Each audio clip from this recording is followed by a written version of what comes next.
Hi, my name is Ryan Jacobs, and I've got a really amazing video to start off the new year with. I'm going to shoot a pack of FP100C pack film on this Intrepid 4x5 camera. And then I'm going to show you how to reclaim the negative from that pack film so that you can use it for scanning or printing in the color darkroom or whatever you want, in addition to having your original negative. So it's kind of two tutorials in one today. And I've time-stamped where each of those tutorials begins for you, so if you're just here for the technical content, feel free to skip ahead. But if not, listen to the story behind it, because it's kind of an interesting one, and it has to do with this artichoke. Let's go back 5 years to the start of 2020. In February of that year, we signed up for a community-supported agriculture box, CSA box. Now, if you don't know what that is, it's where a farm sends you vegetables once a week or once every couple of weeks, and you kind of cook whatever you get from it. So it's a really nice way of getting local produce. It helps the farm a lot because they have a regular customer and they don't have to worry about shipping to the grocery store and having a middleman and everything. And it's a great deal all around. In March 2020, I think you kind of remember what happened. The whole world shut down and that CSA service stopped accepting new customers. But since we had gotten in February, we continued to get that service for the next 2 years. So that was one of our better decisions. But what's interesting is it really changed everything about the way we eat. During the pandemic, we were at home working all of a sudden, and so we were cooking every single meal for ourselves. We didn't go to restaurants at all. Really, we were surviving off of this box of produce that we were getting from our local farm. And that farm was called Spade and Plow. It's a really amazing place. They do a lot of organic farming. They partner with Row 7 Seeds to get vegetables that are bred for really good flavor. They're great. And so I thought maybe I could reach out to them and say, hey, can I come down to the farm and take some photos and kind of tell this story? It's not only Spade and Plow, by the way. There were several other vendors around that we got to know, and it just changed the way we eat. It changed our health. It changed so many things about our lives just through the food that we were eating during that time. Anyway, that's the impetus for this project. So I got some Instax wide instant film, and I got my Loma Graflok back. I was all excited to take my first picture. I turned it on and I hit the eject button, nothing.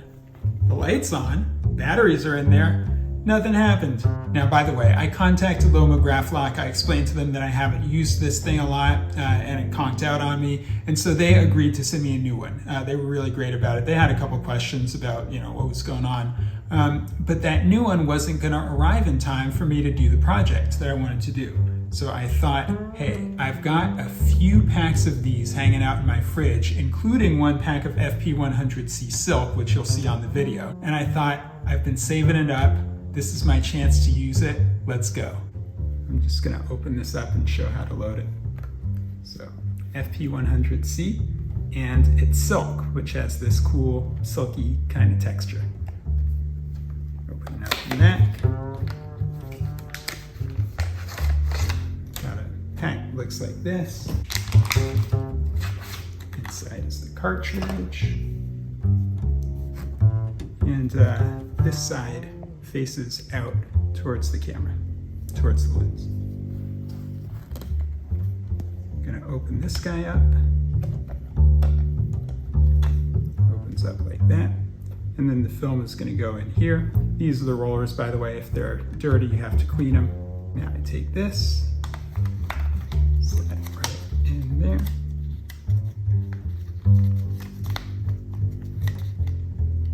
And close it up.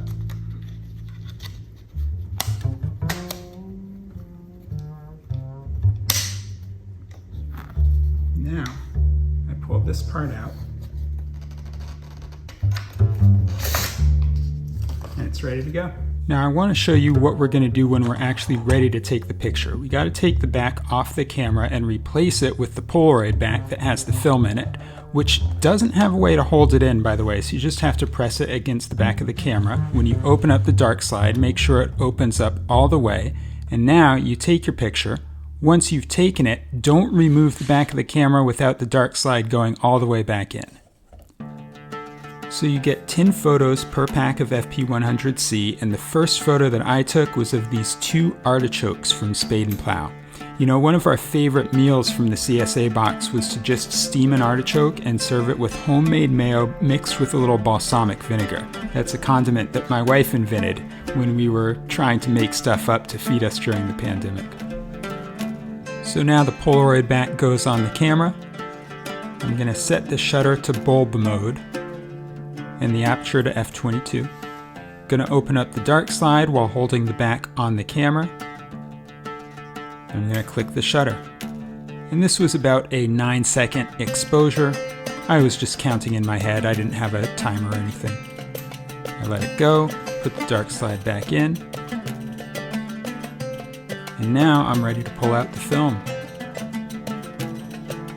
So first you pull out this little tab with the exposure counter. You can toss that aside. And now you pull out your picture. And you can just rest it on a flat surface and set a timer for 2 minutes as soon as it comes out. 2 minutes later, you come back and you peel your photo away from the backing. And by the way, that backing is precious. It contains the negative, so put it face up. Don't let anything touch it while it's wet. And now you can admire your print.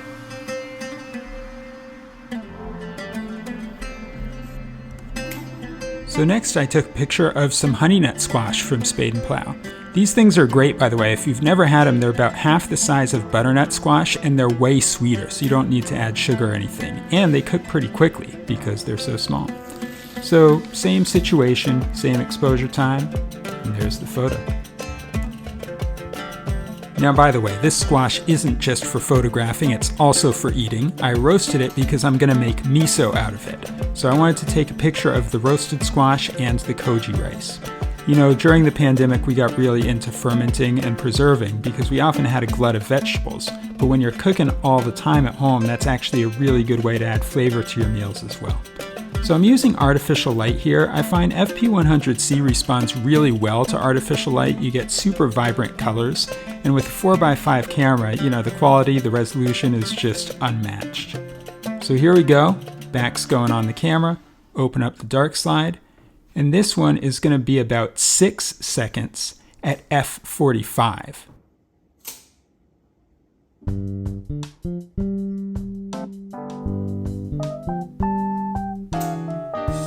Done. Close the dark slide, take off the back, and let's develop this guy.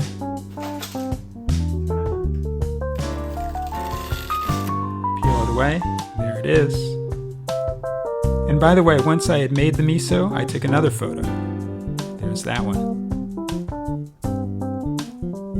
So since I was getting hungry and I had the oven on anyway, I salt roasted some beets. This is a Badger Flame beet. It's specially bred for low geosmin content. That's the earthy stuff that people don't like. And then the next morning, I took a picture of my breakfast. That's some chilbur that I made. And finally, I had a couple shots left, so I took one of Urmi slicing open that beautiful Spade and Plow artichoke.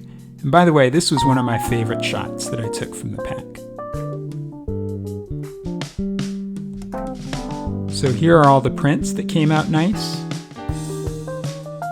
And here are all the negatives that I saved to reclaim.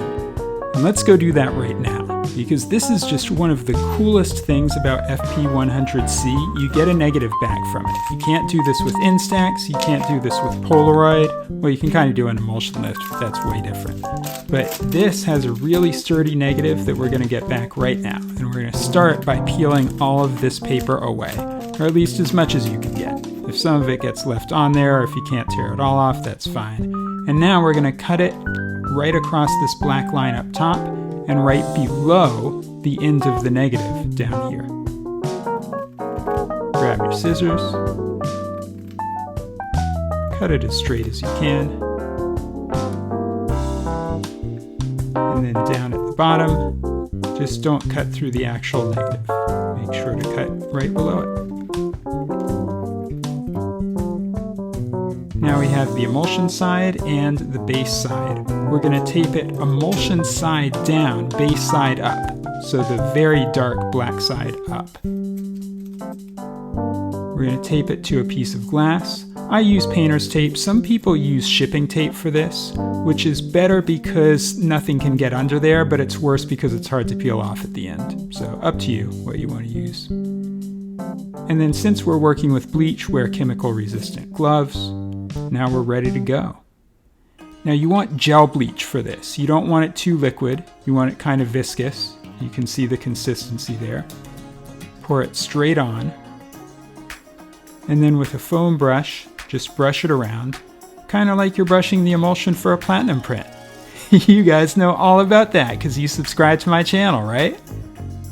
Back and forth, vertically, horizontally, you know the drill. And you just do this for a while. I usually do it for about 30 seconds or so. That should be enough. More than enough, probably. And you're going to be able to see the image at this point. So you can rinse off the brush, and now you can wash off all that bleach.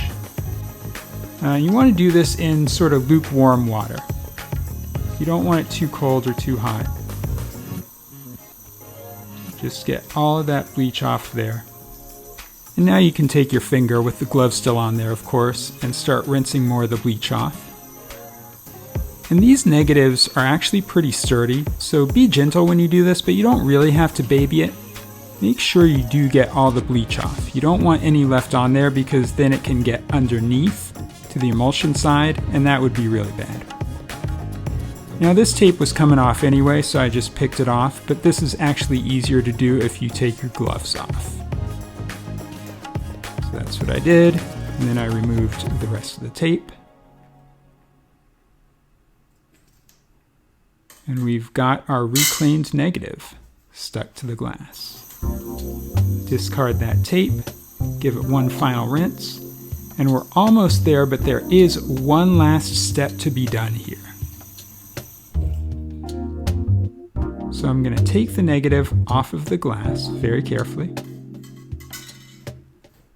And the base side looks really good at this point, but the emulsion side has a ton of goop on it. That's chemical residue from the processing that's left over. We got to get all of that stuff off. So turn the water back on, again lukewarm water, and just rub it off gently with your thumb. Remember, the emulsion side is a little more delicate, so be gentle here, but your thumb really is the best tool for this job. And this takes a while, so just be patient. You will see it come off though. Just keep rubbing all of that goop. Now the nice thing is it's slimy, so you're going to feel when you're done. It's actually easier to feel it than to see it. Once you don't feel any slimy goop on there anymore, that's when you're done. Also, by the way, at some point you might start to get some paper peeling off from the edges. So if that happens, just take it off, discard it, and then keep working.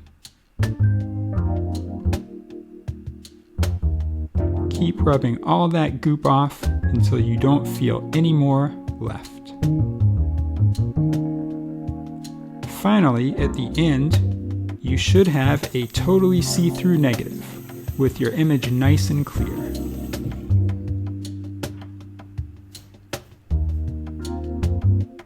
There it is. Some beautiful honey nut squash miso. So finally, just hang it up to dry. And if you want to see it, stick a light behind there. There is your beautiful image. Hey, by the way, I'll be continuing this project throughout the year, and I'll be using lots of different cameras for the project, doing lots of things inside the house, but also at the farm. So if you want to see that whole thing come together, don't forget to like this video and then subscribe to my channel. And that way you'll be notified of updates right away. Thank you so much for watching. I'll see you next time.